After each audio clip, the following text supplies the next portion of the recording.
নমস্কার বন্ধুরা, welcome to my channel my fortune story. আশা করছি সবাই ভালো আছেন। ফিরলাম নতুন ভিডিও নিয়ে। ভিডিওটি সম্পূর্ণ দেখার অনুরোধ রইল।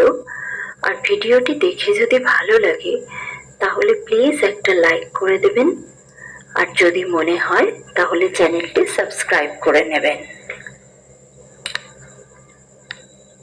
আমি আমার আগের ব্লগেও বলেছি যে সকালবেলা ঘুম থেকে উঠেই আমার সবার আগে মাথায় থাকে যে আমি দিব্যর জন্য কি খাবার তৈরি করব। ব্রেকফাস্ট ওর জন্য যদি আমার রেডি করা থাকে তাহলে আর চিন্তা থাকে না, ঘুম থেকে উঠলেই ওকে আমি খাইয়ে দিতে পারি। যদিও খাওয়ার জন্য খুবই বায়না করে, এদিকে যায় ওদিকে যায়, খেতে চায় না, কিন্তু তাও আমাকে তো খাওয়াতেই হবে, চিন্তাটা আমারই থাকে। তো আজকে সানডে, আমি ওকে ভেবেছি যে দেব মাখানা আর দুধ। ও দুধ এমনিতে খায় না, কিন্তু যেহেতু আমি মাখানাটা দেব তাই দুধে গুলেই দেব। না হলে এটা যদি শুধু জলে গুলে দিই এর টেস্টটা এমনই, কারণ মাখানার তো নিজস্ব কোনো টেস্ট হয় না, ও খেতেই চাইবে না। দুধে গুলে দিলে ও তো বুঝতে পারবে না যে এতে দুধ দেওয়া আছে, তো ও খেয়ে নেবে যাই হোক করে। তো সকালবেলা উঠেই আগে আমি ওর দুধ আর মাখানাটা ভিজিয়ে দিলাম।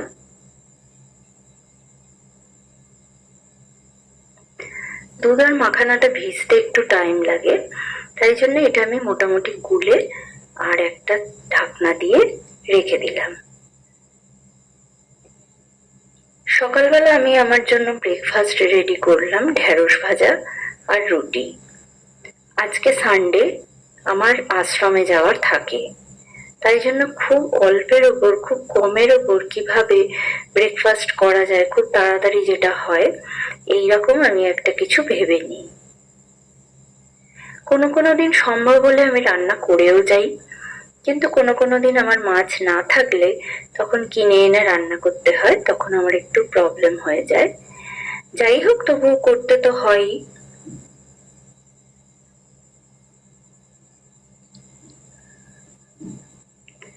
যেহেতু সকালবেলা আমি 4:45 থেকে 4টের মধ্যে উঠি, তাই জন্য এই কাজগুলো আমার করে যাওয়া সম্ভব হয়।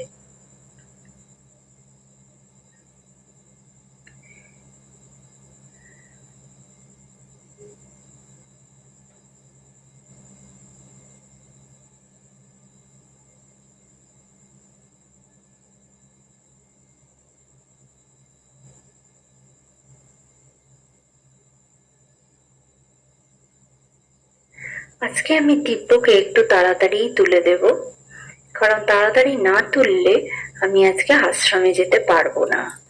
ওকে খাওয়াবো, খাওয়া নিয়ে তো ওর বিশাল বায়না, তাই জন্য সিদ্ধান্ত নিলাম যে আগে আমি ভাতটা বসিয়ে দিই। কারণ ভাতটা যদি হয়ে থাকে তাহলে আমার চিন্তাটা অনেকটা কমে থাকে যে ভাতটা অন্তত হয়ে গেছে, ওকে যাই হোক একটু আলু সেদ্ধ দিয়ে খাইয়ে দিলেও ও খেতে পারবে, টাইমলি আমি ওকে খেতে দিতে পারবো। তাই জন্য আশ্রমে যাওয়ার আগে আমি বেশিরভাগ দিনই ভাতটা করে যাই। ভাত আমার হয়ে গেছে, ভাতটা আমি উপর করে দিয়ে আমার দু একটা জামা কাচার বাকি ছিল, সেই জামাগুলো আমি কেচে নিলাম, কেচে শুকনো দিয়ে দিলাম। যতই তাড়াতাড়ি করতে চাই যেন মনে হয় কতক্ষণে আমি আশ্রমে যাব, কিন্তু কাজ আর হাতের শেষ হয় না। আর দেখি টাইমটা কিভাবে হু হু করে দৌড়ে চলে যাচ্ছে, সেটা নাগালই পাওয়া যাচ্ছে না, বোঝাই যায় না যে কখন সময়টা চলে গেল। এই দেখলাম 5টা, তারপরেই দেখলাম 6টা বেজে গেছে। তখন যে কোনটা ছেড়ে কোনটা করব, কি করব, আমার আর মাথা কাজ করে না। তো দিব্য উঠে পড়েছে, ওকে আমি ব্রাশ করিয়ে দিয়েছি, রেডি করিয়ে দিয়েছি, দিয়ে এবার ওকে আমি খাইয়ে দিচ্ছি। কারণ আশ্রমে যেতে অনেকটা টাইম লাগে, আবার ওখান থেকে আসতে টাইম লাগবে, আমি বাজারে যাব, ততক্ষণ বাচ্চাটা না খেয়ে থাকবে, এটা ওর পক্ষে খুব কষ্টকর হবে। তাই জন্য আমি ওকে ভুলিয়ে ভালিয়ে খাওয়াবার চেষ্টা করলাম। ও তো ওর ফর্মেই আছে, খাবো না বায়না, এই করে আমার কিন্তু অনেকটা টাইম চলে যায়।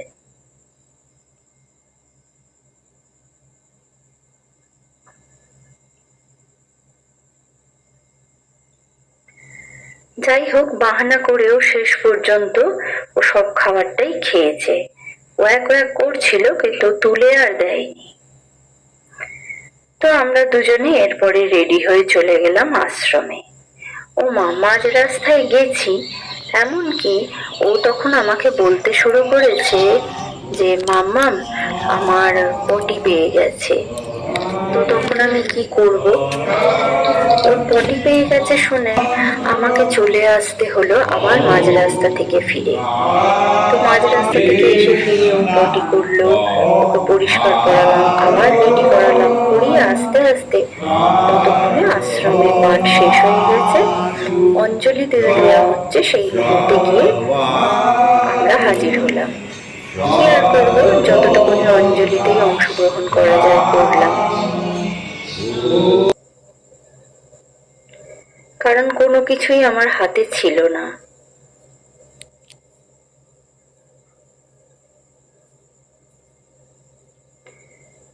অঞ্জলি দিয়ে প্রণাম সেরে প্রসাদ নিয়ে শিব মন্দিরে শিব বাবাজিকে জল টল দান করে আমি সোজা বাজারে চলে এলাম। বাবা, আশ্রম থেকে আমাদের বাড়িতে আসার পথে আমাদের বাজারটা পড়ে, এই জন্য সুবিধে হয়। আশ্রম আর বাজার দুটো রাস্তার মাঝখানেই একদম পড়ে বাজার, তো তাই জন্য কোনো অসুবিধা হয় না, আসার পথে পড়ে বলে। ও মা গো, আলু কত করে? ৩৫ আছে।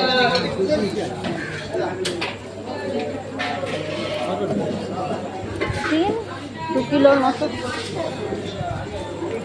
ভালো দেখে বেশি দিন। এই বাজে দিয়ে দিচ্ছে।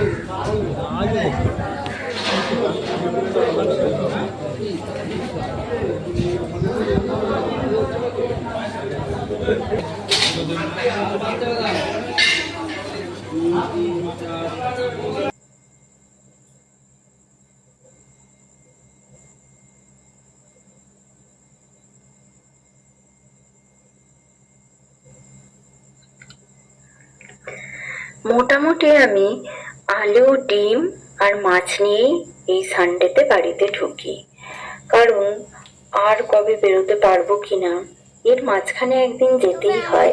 মামুনি থাকলে বাজার টাজার গুলো করে দেয়, কিন্তু যেহেতু আমি একা আছি বাচ্চা নিয়ে, আর বেরোতে পারবো কিনা ঠিক নেই। মাছ যদি না থাকে তখন ডিমটা তো অন্তত খেতে পারবো। তো সেইভাবেই আমি স্টক করে বাড়িতে ফিরি।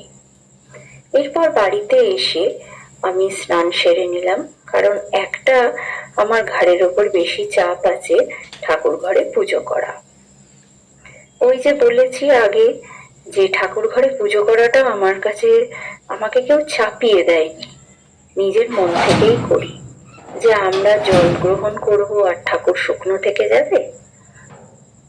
তা আমার কাছে ফুল ছিল না, এত দেরিতে গেছি যে ফুল হালাও উঠে গেছে। তা আমি কি করব, ঠাকুরকে চান করানো আর তুলসী পাতা দেওয়া ছাড়া আমার কাছে আর কোনো উপায় ছিল না। তাই আমি ঠাকুরগুলোকে সব চান করিয়ে দিলাম, আর যে যে ঠাকুরকে তুলসী পাতা দেয়া যায় সেই সেই ঠাকুরগুলোকে আমি তুলসী পাতা দিয়েছি, আর একটু জল, মিষ্টি আর ধূপ দ্বীপ দিয়েই ঠাকুরকে বললাম, ঠাকুর এই নিয়ে তুমি সন্তুষ্ট হও।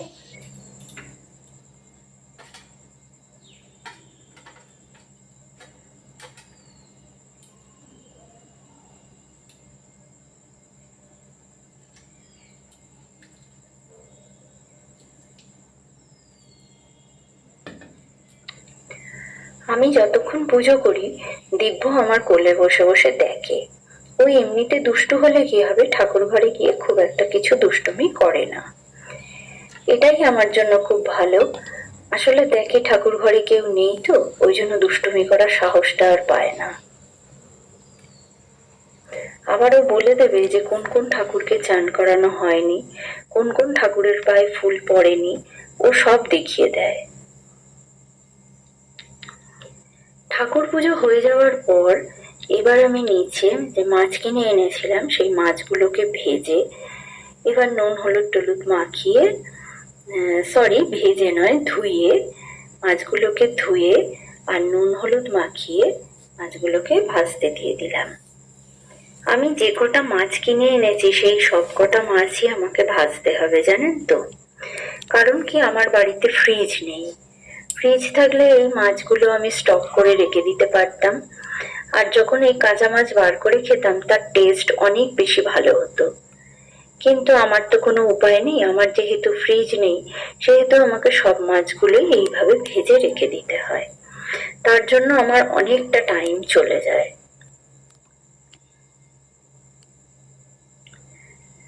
মনটা আমার খুবই খারাপ হয়ে আছে, কারণ সানডেটা আমার যেভাবে যায়, সকাল থেকে উঠে যে কাজের রুটিন সব কাজই আমি করি, করতে হয়। কারণ রান্না করা, বাচ্চাকে খাওয়ানো, তাকে চান করানো, তার সমস্ত দায় দায়িত্ব সেটা তো আমাকেই নিতে হবে, আর এটা রোজের কাজ। এর থেকে তো কোনো কিছু আমি বাদ দিতে পারবো না, সেটা আমার মনে সান্ত্বনা আছে। কিন্তু এই সানডেতে আমার একটা এক্সট্রা পাওনা থাকে, আশ্রমে যাওয়া। আশ্রমে গিয়ে যতক্ষণ আমি পাঠ শুনি ততক্ষণ যেন মনে হয় আমার সব ক্লান্তি দূর হয়ে গেছে, আমার সব দুশ্চিন্তা ভাবনা সব দূর হয়ে গেছে। কোথায় যেন একটা বিশেষ ভালো লাগা আমার মধ্যে থাকে। কিন্তু আজকে মনটা খুব খারাপ যে আজকে আমি আশ্রমে গেলাম কিন্তু ঠিকমতো আমি পাঠই শুনতে পেলাম না। কিন্তু কি করব, এটা তো আমার হাতে ছিল না। যেহেতু বাচ্চার পটি পেয়ে গেছে, আর সেটা তো একটা মানবিক ক্রিয়া, ওর তো কোনো দোষ নেই, ও বরং আমার সঙ্গে কোঅপারেট করেছে। ও রাস্তায়, মাঝ রাস্তায় গিয়ে বলছে, মাম্মা আমার পটি পেয়ে গেছে। ও এতই ভালো যে প্যাম্পার্সেও ও পটিটা করেনি, ও চেপে রেখেছিল, বাড়িতে এসে পটি করলো। বললো, মাম্মা তোমারও কষ্ট হবে না, আমারও কষ্ট হবে না। ওকে আমি যেভাবে শিখিয়েছি ও ঠিক সেইভাবেই আমাকে বলল। তো যাই হোক, আমাকে আরেকটু ফিরে আসতে হলো ঠিকই, কিন্তু এই কষ্টটা তো হলো না। তো যাক, প্রত্যেক দিন তো আর সমানভাবে যায় না, একদিন ঠিক একদিন অন্যরকম, এগুলো তো যাবেই, এগুলো সময়, আর এই সময়কে মেনে নিতেই হয়। আজকে হয়তো আমার অদৃষ্টের লেখা ছিল না যে আমি পাঠটা শুনি।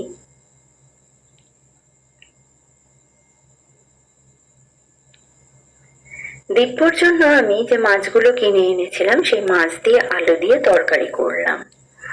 ওর তরকারিটায় আমি খুব কম ঝাল দিয়েই করি, কারণ ও খেতে পারে না। যাই হোক, রুটিতে ভাতে মেখে দিলে তখন অ্যাডজাস্ট হয়ে যায় এই ঝালটা। আবার একদম ঝাল না দিলে ও বলবে যে আমাকে ঝাল দাওনি, একটু ঝাল দাও। ওর তরকারিটা হয়ে গেছে, ভাত হয়ে গেছে, আমি এখন নিশ্চিন্ত, ওকে আমি টাইমলি খেতে দিতে পারবো। এরপর আমি একটু কাঁঠাল দানা কেটে রেখেছিলাম, সেই কাঁঠাল দানাগুলোও আমি সেদ্ধ করে নিলাম, কারণ আজকে ইচ্ছা আছে একটু কাঁঠাল দানা ভাজবো, কিভাবে ভেজে খেতে হয় সেটা দেখবো। আর আমার জন্য এই হলুয়া মাছ কিনেছিলাম, এটা আমার জন্য না, আমি দিব্যকেও দেবো। কিন্তু আজকে আমি এই হলুয়া মাছগুলোকে সর্ষে বাটা দিয়ে করে খাবো, খেয়ে দেখবো যে কিরকম লাগে খেতে। আসলে হলুয়া মাছ আমি আগেও খেয়েছি, কিন্তু দেখেছি এই মাছগুলোর খুব একটা টেস্ট নেই। তো যাই হোক, ভাবলাম যে আমি যে পদ্ধতিতে সর্ষে করি সেই পদ্ধতিতে একবার করে দেখি কিরাম লাগে খেতে। কিন্তু দেখলাম খেয়ে যে না, সেরকম কোনো টেস্ট নেই।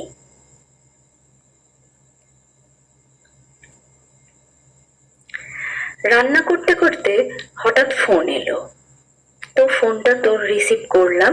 রিসিভ করে দেখলাম আমার হাজবেন্ড ফোন করেছে। ফোন করে আমি রিসিভ করে জিজ্ঞেস করলাম, তো ও বলল যে আজকে সানডে, যেহেতু ওর আসার দিন, তো ও আমাকে বলল যে আজকেও আসতে পারবে না। কারণ জানতে চাইলে বলল যে আজকে ওর খুব জ্বর হয়েছে। তো আমি আর কি বলবো, আমি বললাম ঠিক আছে, তোমাকে আসতে হবে না, প্রপার কেয়ারে থাকো।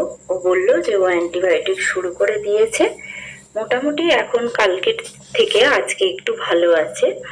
যদি পারে তো এই সপ্তাহে যে কোনো একটা দিন ও এসে ঘুরে যেতে পারে। কিন্তু আমি বললাম দরকার নেই, যেরকম সানডেতে আসো সেই রকমই এসো, ও শরীর খারাপ নিয়ে কিছু করার দরকার নেই। তো দেখুন, সকালবেলা উঠে আমি আমার পাঠও সেইভাবেও শুনতে পেলাম না। আর মনে মনে ভেবে রেখেছিলাম যে হাজবেন্ড এলে আমার কয়েকটা কাজ আছে, সেই কাজগুলো ওকে সঙ্গে নিয়েই করতে যাব। কিন্তু দেখুন, ও আজকে বলে দিল ওর শরীর খারাপের জন্য, শারীরিক অসুস্থতার জন্য ও আসতে পারবে না। তাই জন্য আমার কাজগুলোও পোস্টপন্ড হয়ে রইলো, আমার কোনো কাজই হবে না।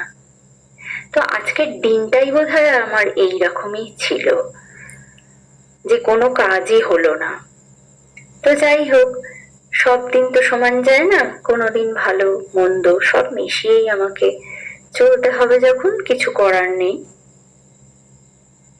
কিন্তু কোথাও যেন একটা নাড়া দিয়ে যায় যে এই দিনগুলো এই রুটিনের মধ্যে যায়, সেই রুটিনটা যদি একটু এদিক ওদিক হয়ে যায়, মনটা যেন মানে না, যতই মনকে বোঝাতে চাই। এদিকে আমার রান্না হয়ে গেছে, মাছের ঝাল হয়ে গেছে রান্না। আমার শেষ রান্না, আলু আর পেঁয়াজ দিয়ে আমি কাঁঠাল দানাটা ভাজছি। কাঁঠাল দানারও যেহেতু নিজস্ব কোনো স্বাদ নেই, সেই জন্য একটু পেঁয়াজ আর আলু দিয়ে ভাজলে খেতে ভালো লাগে। আমি লঙ্কা ফোড়ন দিয়ে প্রথমে পেঁয়াজ দিয়ে একটু ভেজে নিয়েছি, তারপরে আলুটা ভেজে হাফ সেদ্ধ করে নিয়েছি, তারপরে কাঁঠাল দানা দিয়ে, যেহেতু কাঁঠাল দানাটা আমার সেদ্ধ করাই ছিল, সেটা দিয়ে নেড়ে ভেজে নিলাম। হয়ে গেল আমার কাঁঠাল দানা ভাজা।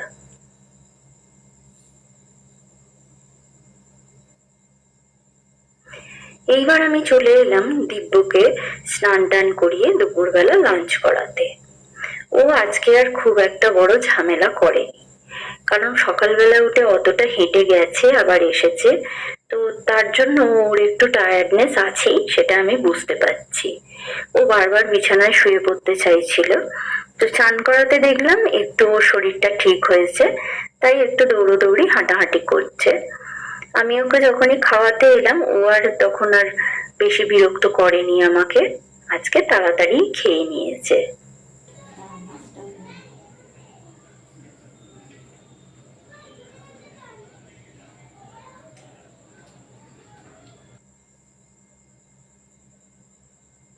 আর এই মাছটা সামুদ্রিক মাছ, তো এর টেস্টটা একটু আলাদা পেয়েছে, ওই জন্য ওর বোধহয় ভালো লেগেছে খেতে, তাই জন্যই ও তাড়াতাড়ি খেয়ে নিয়েছে।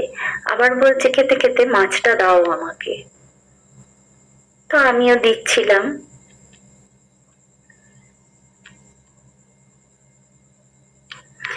অন্যদিন করি কি, আগে ভাতটা খাইয়ে নিই, তারপরে মাছটা অল্প অল্প দিই, কিন্তু আজকে ভাতের সাথেই মাছ দিচ্ছিলাম। যেহেতু ওর মাছটা খুব টেস্টি লেগেছে, সেহেতু ও দেখলাম তাড়াতাড়ি খেয়েই নিল। ওকে খাইয়ে ঘুম পাড়িয়ে দেওয়ার পর এবার আমি লাঞ্চটা করতে বসে পড়লাম, কারণ সারাদিন পর আর ভালো লাগে না।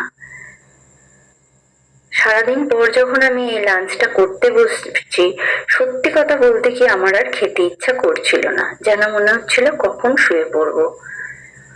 তো যাই হোক, খেতে তো হবেই, না খেলে তো চলতেই পারবো না, সেই জন্য আমি লাঞ্চটাও সেরে নিলাম।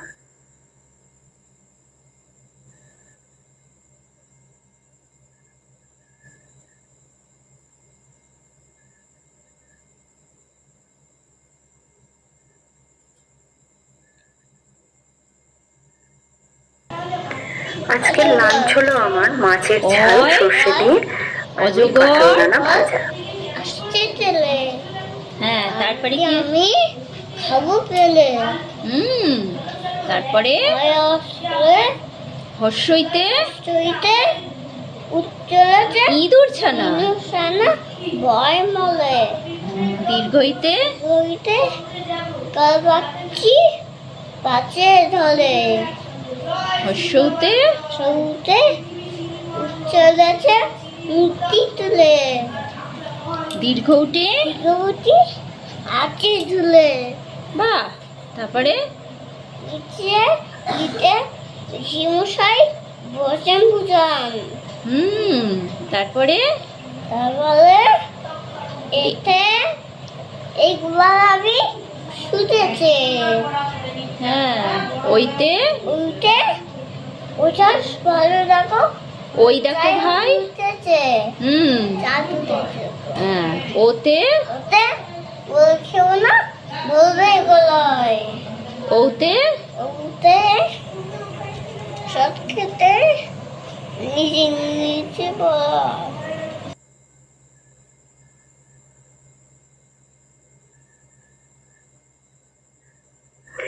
সারাটা সন্ধে যেহেতু দিব্যর বাবা আসেনি আজকে, সারাটা সন্ধেই ওকে পড়িয়ে কাটিয়ে দিলাম, তারপর ওকে খাইয়ে ঘুম পাড়িয়ে দিলাম। তো ভিডিওটি আজকে এই পর্যন্ত। যারা ভিডিওটি দেখতে দেখতে শেষ পর্যন্ত চলে এসেছেন তাদের উদ্দেশ্যে বলছি, ভিডিওটি যদি একটুও ভালো লেগে থাকে তাহলে প্লিজ কমেন্ট সেকশনে আমাকে জানাবেন। ফিরবো নতুন ভিডিও নিয়ে। ততক্ষণ সবাই ভালো থাকবেন, সুস্থ থাকবেন। ভগবান সবার মঙ্গল করুন।